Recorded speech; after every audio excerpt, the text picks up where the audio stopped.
Greetings from Austin, Texas. I'm Ken Flamm, a professor at the Lyndon B. Johnson School of Public Affairs here at the University of Texas. Today, we find ourselves in the midst of an extraordinary set of circumstances. How we live together, how we're governed, how we look after each other and the well-being of our communities, they're all being challenged by the current set of overlapping crises we're living through. The topic we're discussing today, internet connections for all Americans, spans these crises and harks back to the concerns that propelled the public life of our school's namesake, Lyndon Baines Johnson. In the 1930s, Johnson made his name as a politician championing electrification of the homes of some of our poorest citizens in the hill country of Texas. And he supported Roosevelt administration initiatives to bring universal telephone service to all Americans. Today, amidst the pandemic and political crisis, access to the internet occupies a similar central role. Public libraries, excuse me, that provided internet access to essential government services for least privileged communities. Services like applications for unemployment benefits, driver's license renewals, voter registration renewal, other services are closed. School children from poor homes able to or unable to afford quality internet service are also unable to fully participate in online classes and have to cluster around public access points in the street to work on homework. Today on LBJ in the Arena, we're going to be discussing how the COVID-19 pandemic has shined the light on the role of broadband internet connections in sustaining economic and social activities and raised important questions. How has US broadband infrastructure performed overall under the unprecedented load placed on it by the pandemic? How have existing disparities in affordable broadband access been exacerbated by the pandemic? Do they suggest that new policy responses are needed to remediate inequities? Is the migration of economic and social activities online in response to the pandemic likely to be irreversible in some respects? And does that change the way we should frame US broadband policy? I have the pleasure today of being joined by my fellow UT professors, Tony Grubesic, UT's Associate Dean of Research for the School of Information, and Sharon Strover, professor in UT's Moody College of Communications. We're going to be taking questions at the end of this session through the chat feature on Zoom. Sharon is monitoring the questions, so please send them directly to her. I'm going to kick things off by taking a few minutes to discuss how the US broadband infrastructure performed under the unprecedented usage that was driven by the pandemic. Tony's going to follow by talking about some of the challenges faced in delivery of telemedicine and telehealth services. And Sharon is then going to follow up by discussing the experiences of those in rural areas, as well as urban communities reliant on public libraries to access information and services over the internet. So I'm going to kick off. My basic message is that there was a lot of differences, heterogeneity, big differences across communities, states, and nations in the quality of internet service that has and is available. The differences were actually evident when we analyzed broadband quality and competition among service providers before the pandemic. And it's not a stretch to connect some of the differences we're seeing now in access to these resources to the existing structure that I'm going to talk briefly about in the form of a few slides. So without further ado, I'm going to switch over and show you a brief 3 slides in particular, talking a bit about how the pandemic has affected broadband in the United States. So hopefully you are seeing my very first slide now. And the point I'd like to make on this slide is that, in fact, there were big impacts of the pandemic on access to the internet in the United States. And let me just sort of briefly show what's going on here. The red line is reported COVID deaths in different groups of states. The blue line is the amount of internet traffic. It's a proxy measure for that. And the green, the aquamarine line at the bottom here is download speed. It's a measure of the quality of the broadband connection. And you can see that in all three states, New York, New Jersey, California, and Michigan on this slide, traffic went up substantially and broadband quality went down, the aquamarine line here. But there were big differences across states in the extent to which they were affected.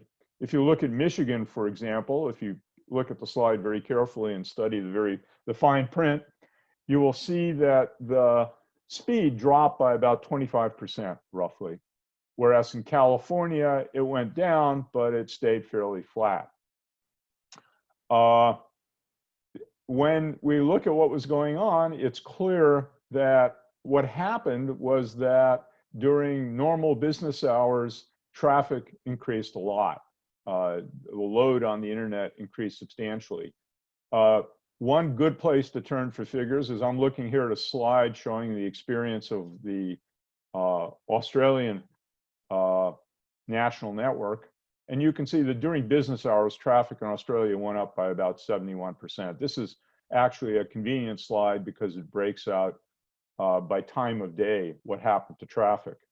And what was the nature of all this traffic? This is another slide from what's called a content services provider, Fastly, showing the different industries that were affected by this rise in traffic. And of course, digital publishing went up substantially, but also education services, social media, streaming, huge increase in demand for all of these services. So how does this relate to what's been going on in the US historically in the past few years in terms of quality of internet service? To look at that, let's turn to my next slide. And whoops, sorry about that. What I want to do is I want to show you on this slide shows a couple things. First, the dark line, this basically shows the maximum download speed that was available in every US census block in the United States. This is what we call a distribution. This shows the percentiles of the distribution of that download speed. The black line is download speeds in 2014. The green line is the distribution of those download speeds in 2017. So the 50th percentile here, smack dab in the middle, is kind of the median maximum speed that was available in a US census block. And you can see that in 2014, it was down around 100 megabits per second at the median. Well, that more than doubled to about 300. That's actually about a 3x increase. And that's how we interpret this chart. The key point I want to make in this chart is that for most census blocks in the United States, there is a big increase in broadband speeds. In fact, from down around here, sub 200 to about a gigabit, 1,000 megabits per second up here at the top. But there was a substantial group here in roughly 18 or 19% of the census blocks in the US with no improvement at all in their broadband speeds between 2014 and 2017. It becomes clearer who some of the folks who were being left behind were if we look at this slide on the right side here, which shows essentially, breaks the same information out, but by urban and rural areas, urban in blue, rural in red. The solid lines are 2014. The dotted lines are 2017. And what this shows is that almost all urban census blocks had significant improvements in maximum download speed that was available. And if we go to the median here for urban, we can see that in 2014, again, it was about 100, and now it's fairly close to 1,000 in 2017. But in rural areas, interestingly, almost half of the census blocks had very little or no improvement in speed. It was only the very few census blocks in the right end of the right tail of the distribution here, which saw substantial increases. So many of the left behind were in rural areas in the United States. In fact, roughly half of the rural census blocks were left behind. So the last thought I want to leave you with is, how is this related to another key issue that all of us are aware of, and that is how much competition is there in broadband provision?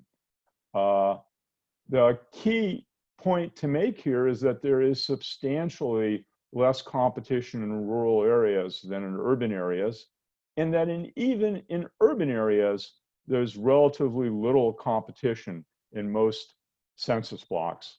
And we can see this by noting that in 2014, roughly almost 60% of US urban census blocks had 2 or less broadband providers, okay? That changed, that's now more like 55%, 53%, something on that order of magnitude, as we can see. So there was some improvement. This group of census blocks here in the distribution now has 3 providers rather than 2, but still over half of US urban census blocks have 2 or less providers, fixed internet service providers, including both wireline and wireless service providers. I'm not including satellite in these figures for reasons that would take too long to explain, whoops, sorry about that. Sorry, let me just put that back up again. But the key point I wanted to make here is, if you look at rural areas, something on the order of 45% or so of rural census blocks had a single provider. And while that improved slightly, the high 30% here, there's still a substantial, on the order of almost 40% of rural census blocks are monopolies with only a single fixed wireline and wireless provider. So the key question here, is there any relationship between the relatively stagnant improvement in quality we saw in the previous slide and the relative lack of competition that we see in rural areas and in some small subset of urban areas? That's a topic that's worthy of research, and my colleague Pablo Varas and I are actually working on a study of that topic right now. But this is a good segue into talking about some of the applications that are enabled by quality broadband services. And I'm going to kick it over to Tony Grubesic, who's going to tell us a little bit about telehealth. Thanks, Ken. Let me see if I can get my screen up. All right, how does that look for everybody? Got it. Okay, so it's a nice transition from Ken for a couple of reasons. One of the things that I've been really interested in over the past 5-6 years is this idea of telemedicine and the kinds of things that broadband can enable on that side of things. And one of the very specific areas that I've been working in is on breastfeeding support. So I've teamed up with my collaborator, Kelly Durbin, who's an international board certified lactation consultant. We've written a series of papers digging into lactation and breastfeeding more generally, but with COVID emerging this year, and this is actually something that we had been working on prior to, I thought it would be sort of a nice way to think about what kind of things broadband does for telemedicine. And this is just a very, again, basic example. So on the left, we've got the fantastic state of Ohio. I'm sure everybody takes their summer vacations to Ohio. If not, I'd be surprised. It's an amazing spot. But what I've highlighted here in gray is Appalachian Ohio. So this is traditionally, if you could think about what the hill country used to be in Texas, this is what Appalachia is for Ohio. Economically challenged, very much focused on resource extraction, poor, undereducated. So it has some real challenges in terms of where it sort of sits in the US and the kind of economy that they've got going. And it's also a place where breastfeeding rates are very, very low. So on the right, I've got the state of Ohio. So this is the blue map, and it shows all of the physical locations where you can go if you're a mother to receive breastfeeding support. So that may be advice on how to optimize nursing your baby. It could be the mechanics of it. It could be how do you get some emotional support from your family and loved ones to make the process more easy for you. So there are a couple of different symbols here. So one is women, infant, and children offices, and there's one of those the red triangles that are located in every county in Ohio, at least one. We've got La Leche League or Breastfeeding USA meetings. Those are represented by the blue squares.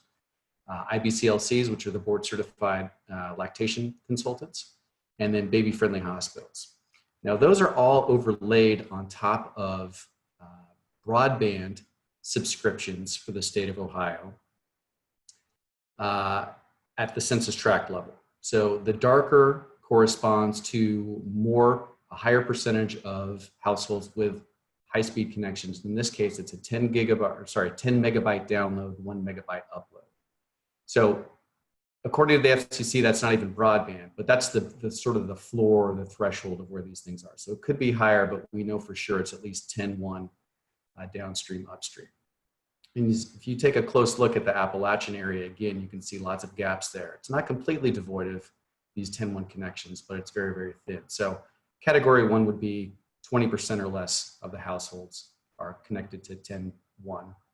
Category 2 would be 20 to 40, 3, 40 to 60, 4, 60 to 80, and 5, 80% or more. So clearly the urban areas in and around Cincinnati, Dayton, Columbus, and up here in the Cleveland area, as well as Toledo, very, very high density of broadband connections for those parts of the state.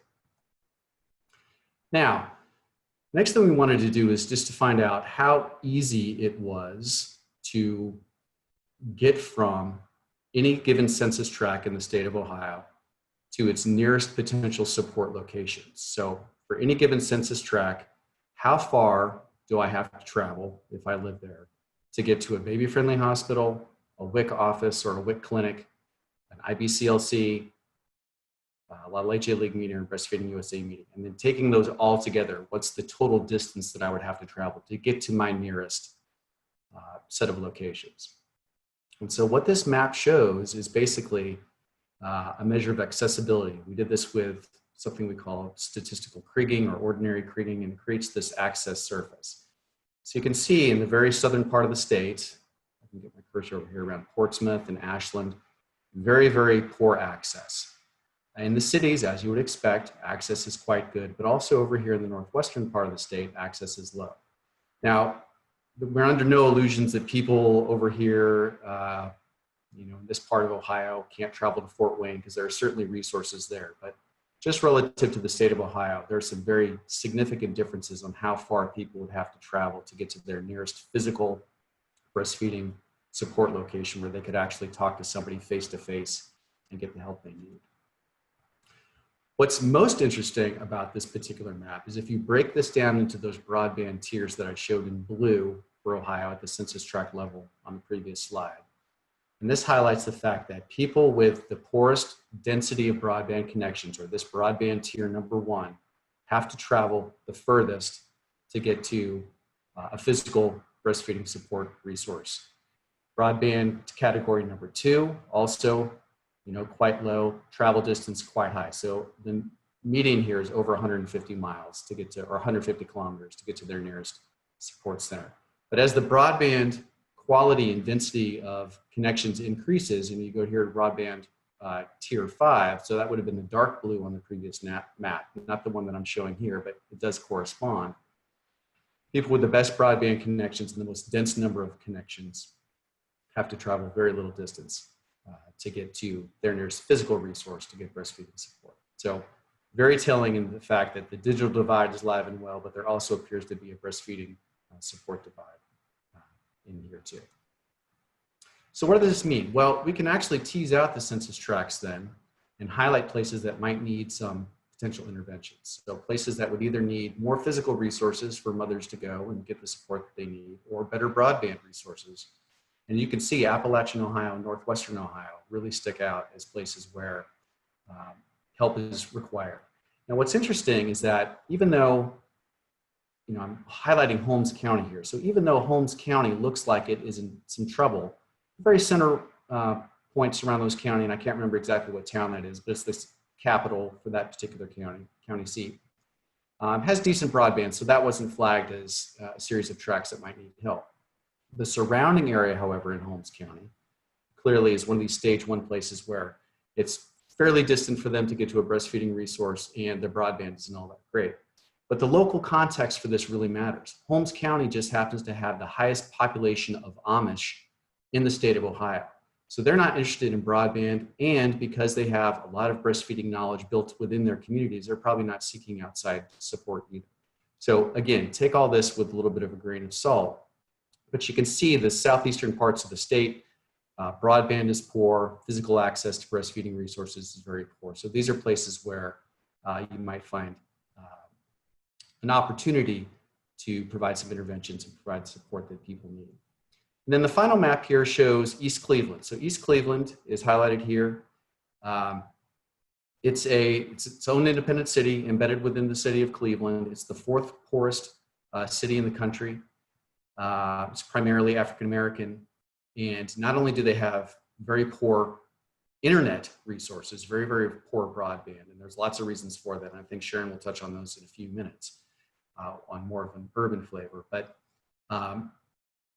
the opportunity for telelactation is almost nil there. They just don't have the broadband support or the resources that they need. But it's not, at least in our analysis, not a place where necessarily any intervention is required for breastfeeding more generally, because there are a whole host of opportunities in and around East Cleveland, whether that's a WIC clinic, whether it's the baby-friendly hospital that's down here in this part of Cleveland, although it's tough for me to find this on the cursor right here.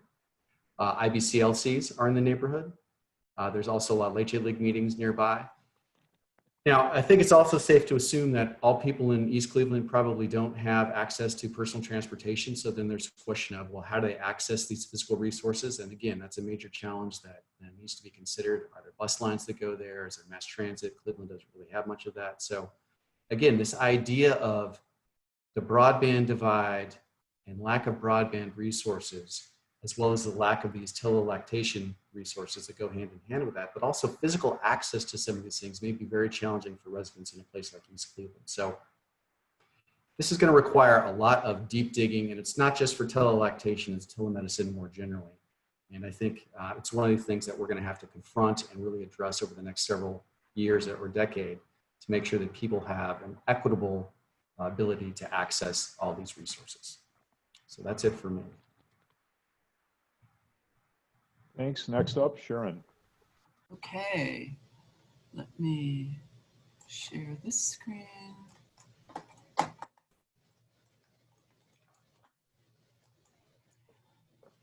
Great. Everything that Ken and Tony have said is highly related to what I want to talk about. And I also want to say greetings to everybody from our various states of quarantine over these periods of time. I think that it's great to have a panel on this particular subject because the quarantine has really illustrated ways in which we've taken broadband access for granted.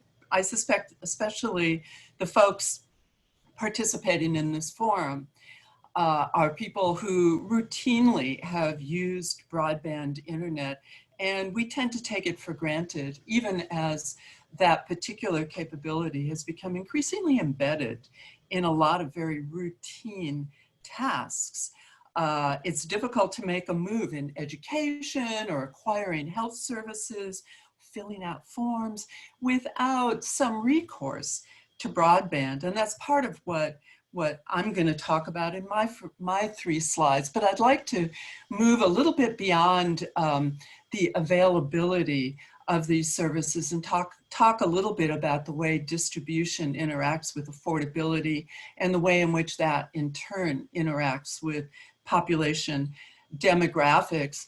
Ken and Tony were really talking a lot about the fundamental circumstances that this map, which is on the left, which is from the FCC, illustrates. This is, I wanted to just show one map of the United States to give you a sense of the lighter colored areas in pretty much in the middle of the country here, which corresponds to a scale you probably can't see, but it's worse broadband. Fundamentally, it's slower broadband, it's less penetration, less availability, I should say.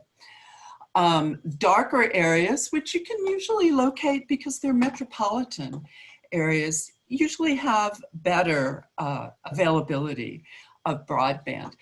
A lot of these, while these maps have been used extensively, in part because they've been the only source available to us, these have really been called into dispute the last few years. Sharon, sorry not to interrupt, but we need to see your screen. Oh, you can't see the screen? No, sorry. Can you see it now? Okay, well, there's a problem. I'm sorry. Thank you for telling me. No, that's okay. All right. Oh, now it's working. How about that? Thank you very much. Okay, sorry to interrupt. Well, good. We didn't get very far with this anyway. So this is the FCC map I was just talking about. Darker colors, okay in terms of access to broadband, lighter, less good. The point I was going to make is simply that these maps are not that good. We don't really have the greatest understanding of where there is high quality broadband and where there is not. And that's why people like Ken and Tony are really trying to drill down into additional data sets and additional indicators. And I thought it was worthwhile to at least take a look at the data that Microsoft has produced based on its own access to people's interactions with, say, Microsoft updates to operating systems and a variety of other data that they have proprietary access to.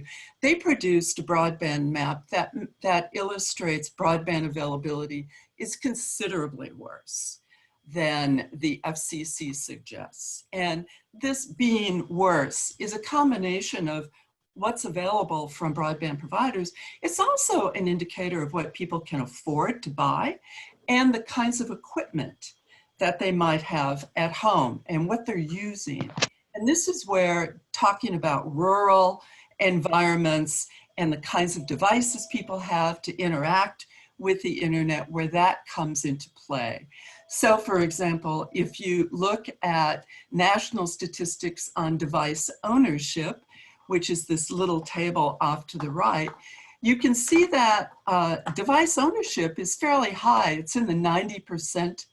It's about 93%, I guess, for the nation overall. But there is a discrepancy between rural populations, which is in gray, as opposed to urban populations, which is in yellow.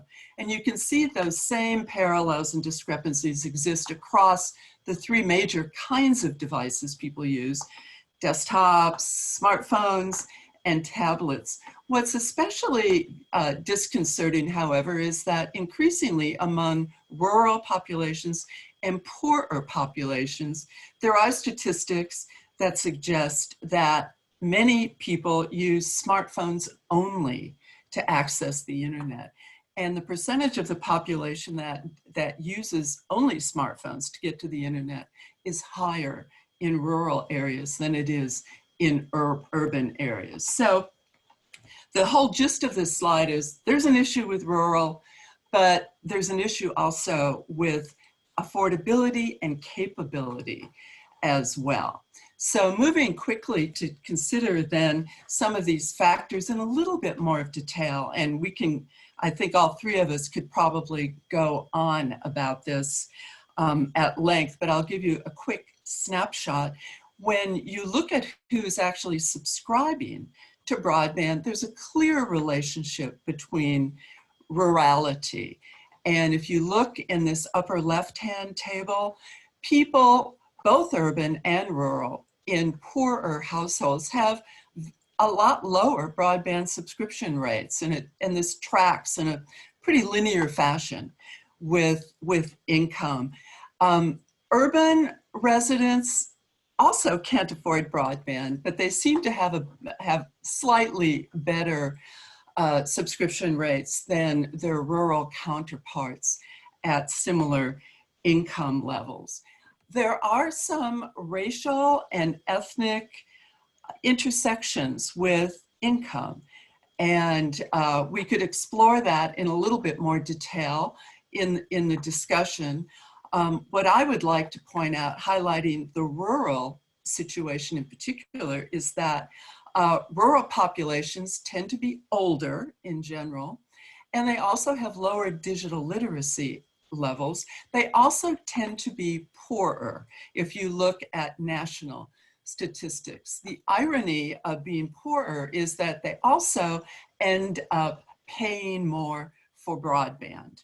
And that's the gist of this figure in the lower right. This comes from a service called Broadband Now. And Broadband Now looked at populations in all 50 states and looked at one of the policy responses that broadband providers have made to the fact that lower income households can't afford broadband. And many of these vendors have in fact offered lower priced broadband plans. They're lower capability as well. And this particular illustration breaks out the different states in terms of the opportunity of people in different states to avail themselves of these lower price plans. So basically there is a relationship between population size and the opportunity to purchase, to the availability of these lower price plans. But if you look at the states down here, a lot of the states where the median household income is lower have less coverage for these lower broadband plans, lower priced broadband plans. So it's kind of a double whammy for states that have poorer populations in higher percentages of their populations in poor income brackets.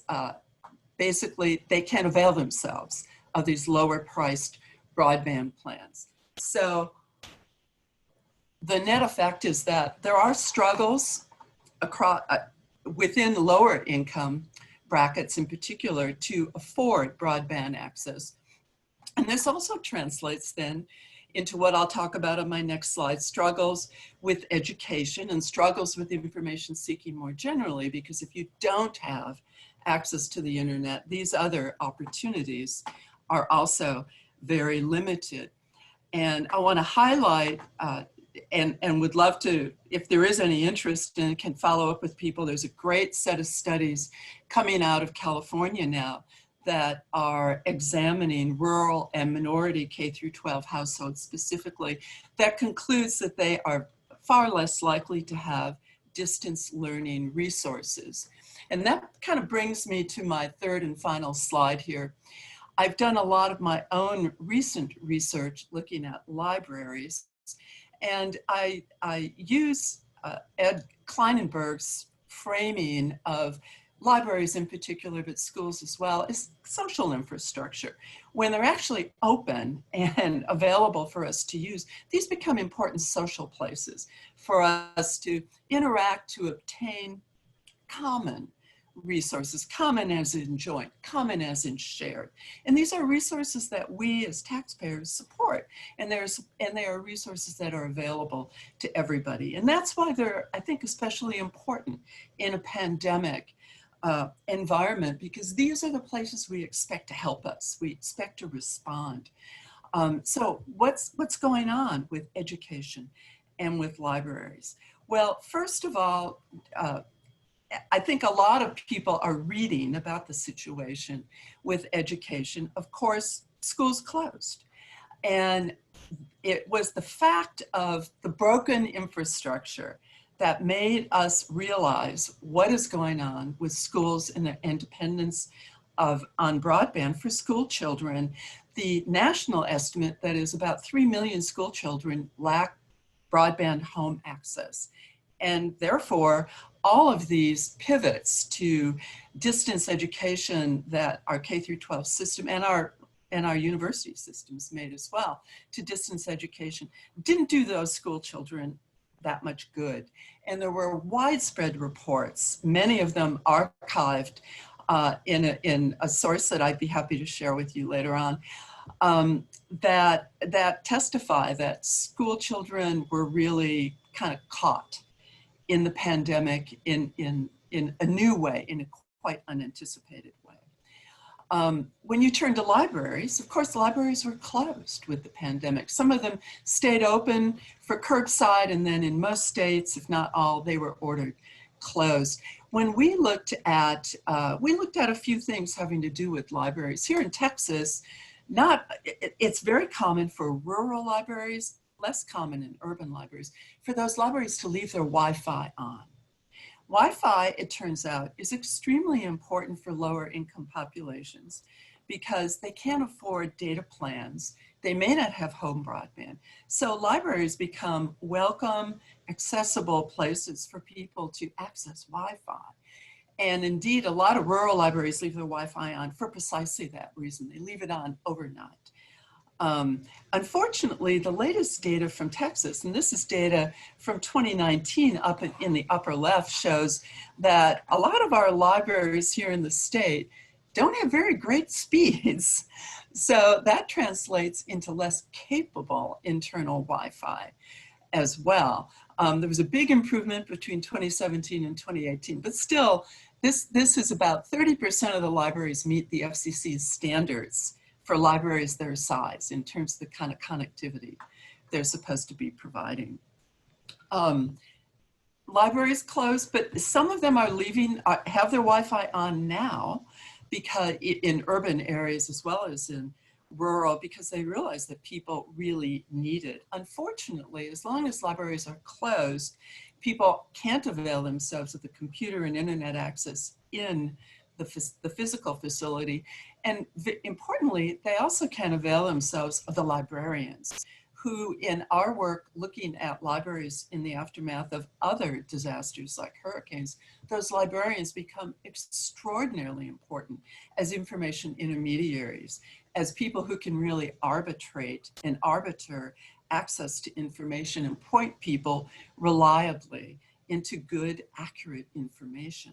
We've also found that as we've all moved to depend on broadband access for a lot of routine forms and form completion, librarians are very important for that too. So completing something as simple as FEMA forms often requires the assistance of librarians. And with libraries closed or limited in some way, that also is impaired. So I'll end the slideshow now and stop the screen sharing. And I can wrap up. I think all of us can talk a little bit at length on the extent to which our policy makers have responded to this situation. There have been responses from the private sector. Of course, many initiated low-cost, temporary plans to access broadband or deferred on their bill pays. Most of that is gone now. Most of them and most of the commercial providers ended those special provisions. Nobody knows exactly how that's going to play out in the future. There's a flurry of bills that have not been passed. A few have been passed, but many have not, before in Congress now, to remediate the situation in a variety of ways. But I think at this point, I'll turn it back to Ken. So this is the point at which we ask to discuss questions that have been posed. Sharon, you're the point person for questions. I am monitoring. Okay. Well, so I guess the place to start is by sort of commenting on what's going on right now and how that relates to broadband issues. It strikes me that in an environment where where we either shut down or there's a substantial risk that we're going to have to shut down again in the future, that the access to broadband, which is essentially the connective tissue that's going to permit some form of economic and social life to continue through a pandemic, which is likely to be repeatedly generating episodes of shutdown of some form or another. I mean, this is a critical issue. The problems that we're seeing were problems that developed over decades, and we're not going to be able to solve them during the pandemic, but certainly the pandemic is a wake-up call, as is the political crisis that we're also going through at exactly the same time, to start paying attention to some of these social connectivity and infrastructure issues that have been sort of on the back burner for a substantial amount of time. So I guess one thing that we could talk about is what's going on right now in the FCC and the Congress as far as broadband policy is concerned. So the primary policies that I'm aware of to improve broadband access in the United States are programs run by the FCC that are essentially subsidized by the telephone ratepayer. That is, in your phone bill, you always see these pesky taxes, both mobile phone bills and terrestrial lines. And one major reason those taxes are there are to fund subsidies. Now, those subsidies, there's a number of different pots. There is what's called the Lifeline program, which provides subsidized broadband access for poor households. That is obviously is available in urban areas, although those programs, while used, have been critiqued for a variety of reasons as not being particularly efficient or effective in that sense. And then another program basically provides subsidies to broadband providers to provide service primarily in rural areas, in underserved areas without broadband. And as we can see in some of the numbers, there's been some progress, but there's still a substantial segment of the rural population which is left behind. That came up in my presentation and Tony's presentation, and I think in yours as well, Sharon. So do either of you have any comments about current developments at the FCC and how they pertain to the issues that we tried to raise today? I do, but first, before the FCC, one thing that I observed is that there was a rapid mobilization of nonprofit organizations around the country. There's a lot of groups working on national digital inclusion topics and projects, and they very quickly coalesced into a national conversation, and that conversation has been quite effective in working, at least in airing the on-the-ground grassroots perspectives with congressional representatives. The primary one that I'm referring to is the National Digital Inclusion Alliance, and it was just a remarkable convening and sharing of resources and information across this very grassroots, locally based group. So I have to really applaud what the nonprofits have been able to do. I think what I would also just comment on something I mentioned earlier, and that is the response of the vendor community. I would characterize as tepid. It's self-regulation, of course. Delaying bill paying obligations is great. For a time, making low-cost options available for a limited period of time is good, but going forward, I would hope to hear a lot more from those companies in particular. I think it's also important to remember that beyond federal interventions and programs, there are a lot of communities that take it into their own hands, right? So they start developing, say, a WiMAX connection for a couple hundred people, especially in sort of large agricultural areas or places that, you know, the commercial providers are forgotten. There's instances where cities, I'll use the example of Provo, Utah, they decided to install their own fiber network because they thought it would be more competitive, attract companies and residents to Provo. Interesting case is that ultimately Provo sold that broadband network after they invested several $100 million into it to Google Fiber, and Google Fiber took over and decided to start running, you know, as Austin was a Google Fiber city, Provo is too, and so they started running that system for them, but they sold it to them for $1. And there's a, you know, I don't want to open that can of worms today, but I mean, there's a lot of local efforts to make sure that people get connected in places where they're not, or improving the connections where they find that the quality of service from commercial providers is just subpar. Mm-hmm, mm-hmm. I would say that the FCC Commissioner Pai has quite counterintuitively been very circumspect about using Lifeline to help out. In fact, he has been an advocate for limiting Lifeline availability and really diminishing the opportunity of that particular program to help people afford devices. Also, one policy that was advocated by the prior FCC chair was to open up much more broadly opportunities for municipalities and utilities to provide broadband services. Several states limit that availability, that opportunity. Texas is one of them. And that is certainly something that the FCC could do if it wanted to, even as individual states could drop that legislation that prohibits or limits the involvement of these utility companies that are really, on the face of it, quite well positioned to provide these kinds of services.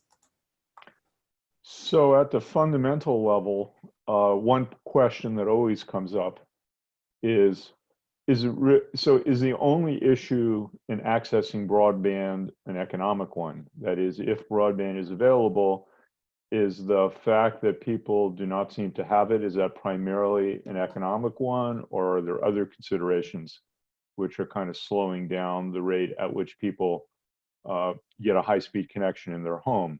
And that's actually kind of a controversial issue, actually, because there's been a lot of studies. And the studies, some of the studies at least, seem to show that even where subsidized, relatively low-cost access is available, that people don't always take it up, and that there is a broadband literacy issue, so to speak, that getting people to actually use it and take advantage of programs that are made available is sometimes an obstacle. Do you have any thoughts on your take on what the literature shows? Either Tony or Sharon. Well, I do. Tony, if you want to go first. No. Yeah. Okay. Yeah, the literature shows that affordability is the major impediment, followed fairly closely by people who say, I'm not interested in the internet, and that population tends to be older. And most researchers who have taken a deep dive into this recognize that not being interested in the internet often is a proxy statement for, I don't know how to use it. I don't know what I can do with it. So there's an education link there. Second, I was really struck by some of the data coming out of the American Community Survey results recently. And these are results that folks in California have really poured over and that I've been looking at closely too. And they interestingly frame these problems in the educational sector in particular as to in terms of not just broadband access, but in terms of distance learning resources at home. That's a lot bigger. Distance learning resources means that connection. It also means devices. And it may also mean having somebody around to help you and to answer those kinds of questions. And there's emerging research that kind of frames this environment of distance learning resources in a much more sensitive way, that it complicates the picture. Interestingly enough, the conclusion of folks who looked at the situation in California comments very powerfully on the environment of Black and Hispanic students, and profiles the fact that they are at greater risk of falling behind due to a lack of distance learning resources at home. And they even quantify the chances that say an Hispanic student lives in a household with a PC and a high-speed broadband internet. Those chances are about half relative to a non-Hispanic student, regardless of income and education. That is so telling about kind of the cultural environment. So let me turn to Tony and kind of raise an issue that I've been thinking about. And that is telehealth. So we've all kind of been sort of living adventures in telehealth during quarantine because, of course, it's become sort of a major issue, sort of just going to the doctor for a variety of reasons, because you're increasing your risk, presumably, if you're going into an environment where there are COVID-19 patients, for starters. But in addition, many practices shut down or had various kinds of stoppages in seeing clients physically. So I was struck by the fact that there are now applications available that can do things like monitor your blood pressure and transmit the data online. Certainly an individual can do things like monitor their blood oxygen with a pulse oximeter at home. Those are widely available now, although in short supply.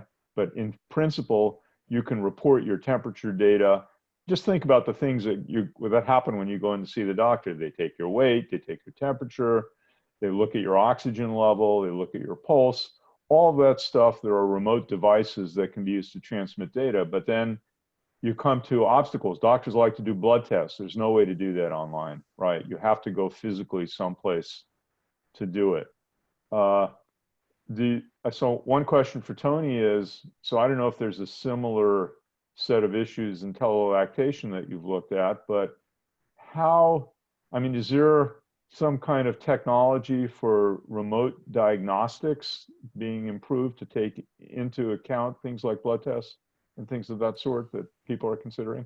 Yeah, I don't know if there's remote diagnostics, but I think there are two things that come to mind as you mentioned telehealth issues, challenges. One is privacy. There are a lot of people who just will refuse to participate because they don't want this information transmitted over the internet in any way.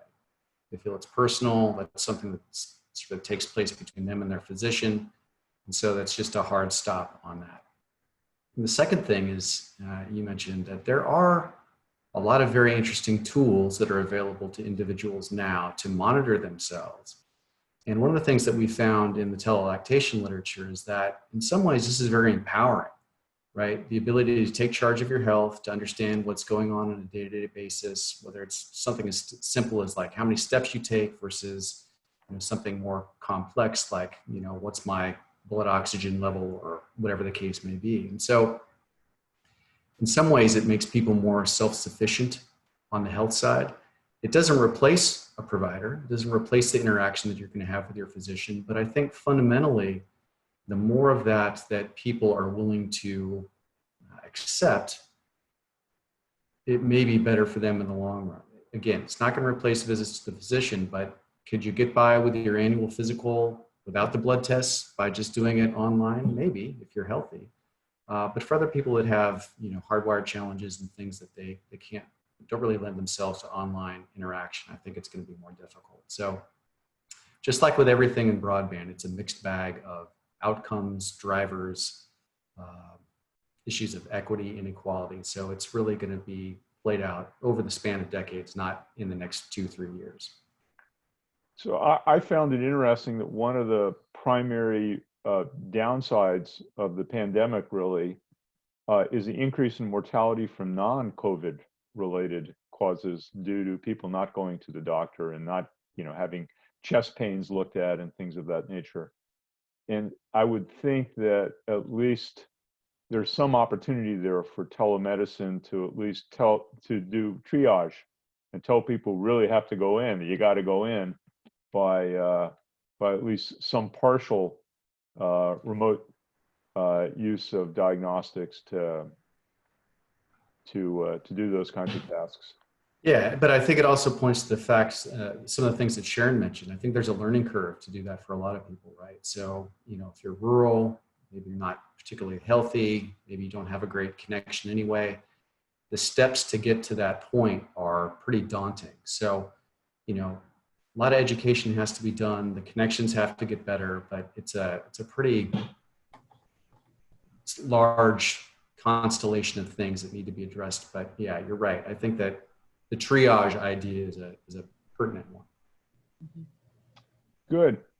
Well, I'm going to pass the torch, so to speak.